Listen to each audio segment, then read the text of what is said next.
Terima kasih Anda masih bersama kami di iNews Malam. Pemirsa, kerap dilompati oleh pengguna KRL, pagar pembatas stasiun Cikini ditinggikan menjadi 1,7 meter.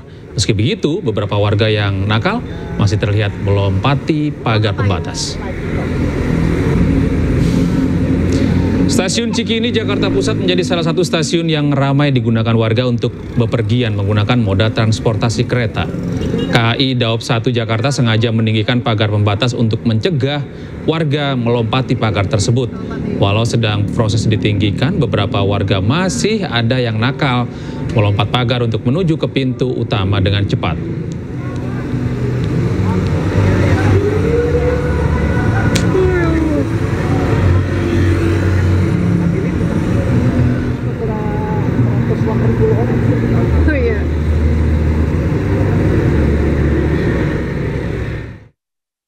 Dan pemirsa, untuk mengetahui informasi selengkapnya, kami telah terhubung dengan rekan kami, jurnalis iNews Naura Syafiqah di Stasiun Cikini, Jakarta Pusat. Selamat malam, Naura.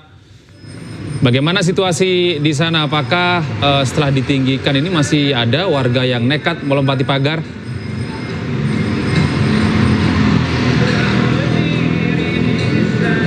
Ya, selamat malam Gede dan juga pemirsa. Saat ini walaupun jam sudah menunjukkan pukul 10 malam, namun untuk aktivitas di Stasiun Cikini, Jakarta Pusat masih terlihat beberapa warga yang hendak pulang ke arahnya masing-masing menggunakan moda transportasi kereta atau KRL di Stasiun Cikini. Dan beberapa warga tadi saat kami baru saja sampai di Stasiun Cikini tadi pada pukul 9 waktu Indonesia Barat, memang beberapa warga ada yang masih nakal, yaitu lompat pagar pembatas yang ada di sini. Dan memang jika pemirsa dan juga Gede bisa lihat, untuk pembatasnya ini tidak terlalu tinggi. Kalau misalnya di saya, di ukuran orang dewasa dengan ketinggian saya di 165 cm, memang ini berada tepat di pinggul orang dewasa ya. Jadi kalau untuk warga yang ingin mencoba untuk memotong jalan supaya menuju ke pintu utama lebih cepat, biasanya menggunakan shortcut seperti ini dengan cara melompat seperti ini. Tapi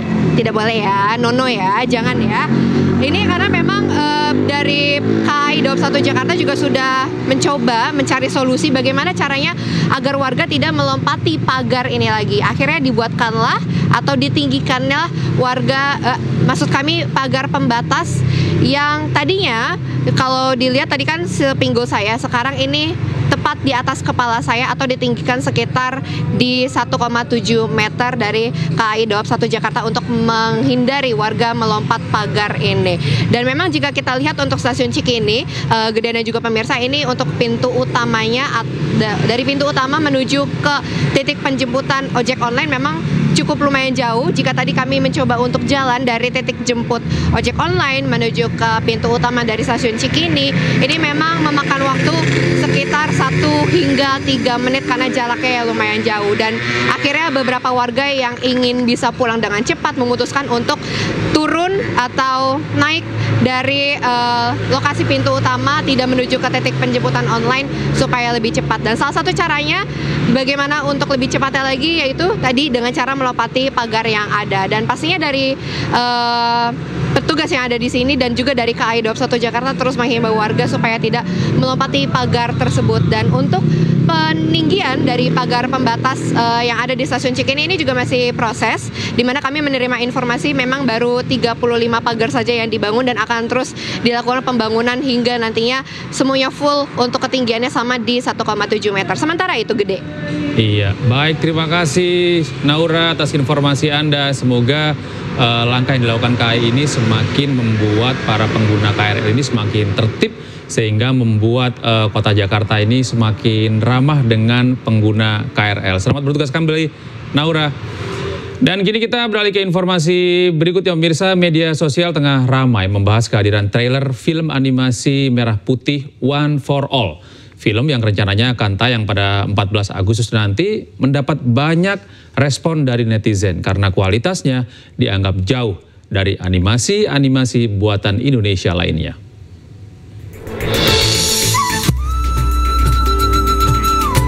Film animasi Merah Putih One for All menuai banyak sorotan publik jelang penayangannya tanggal 14 Agustus 2025. Sebagian warganet menyampaikan kekecewaannya setelah menonton trailer. Menurut warganet, kualitas film itu gagal dan tak sesuai ekspektasi di tengah industri animasi Indonesia yang tengah naik daun dan membaik.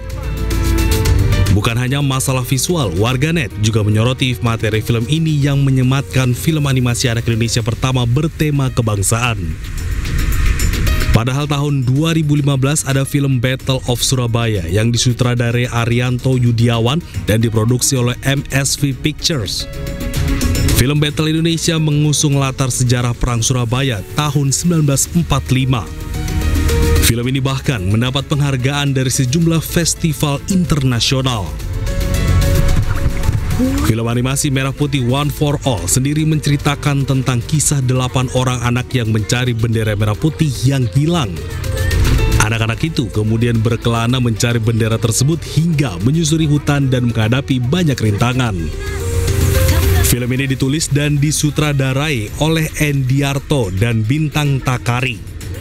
Diproduksi oleh Perfiki Kreasindo bersama produser Toto Sugriwo. Mengenai kehebohan warganet, produser Toto Sugriwo bicara melalui akun Instagram pribadinya memberi komentar perihal kritikan yang dilayangkan. Senyumin aja, komentator lebih pandai dari pemain. Banyak yang mengambil manfaat juga kan? Postingan kalian jadi viral, tulisnya. Dari Jakarta, iNews melaporkan. Yuk kita lepaskan. Siapa? Beralih ke informasi berikutnya, pemerintah baru-baru ini menggulirkan wacana memblokir game Roblox karena dianggap punya banyak potensi negatif bagi anak-anak. Roblox dinilai berpotensi menyebarkan konten kekerasan yang tidak pantas untuk anak-anak.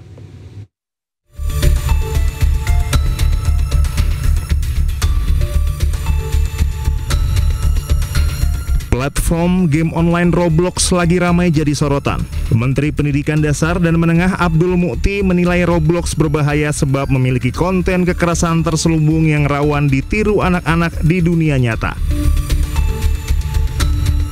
Dari game itu juga ada sudah mulai disusupi dengan judi online dan sebagainya, sehingga karena itu maka penggunaan gawai oleh anak-anak ini semaksimal mungkin dibatasi. Sementara pemerhati anak Seto Mulyadi meminta ada pengawasan dari pemerintah, sekolah, dan orang tua terhadap penggunaan game online oleh anak-anak.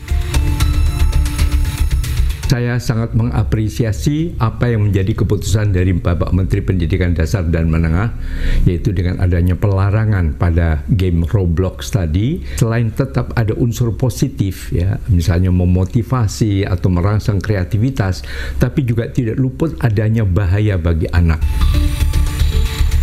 Sisi positifnya, beberapa game online melatih fokus, kemampuan komunikasi, hingga menumbuhkan daya pikir strategi. Tapi sisi negatifnya, game online bisa membuat kecanduan hingga memicu masalah kesehatan fisik.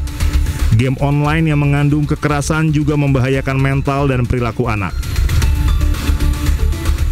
Roblox pertama kali dikembangkan David Baszucki pada 2004 dan diluncurkan ke publik 2 tahun kemudian. Kini Roblox memiliki lebih dari 85 juta pengguna aktif harian. Roblox semula memang diciptakan untuk menjadi ruang eksplorasi, ekspresi, dan kreativitas bagi anak-anak. Pro dan kontra kemudian mengemuka saat remaja dan orang dewasa ikut memainkannya.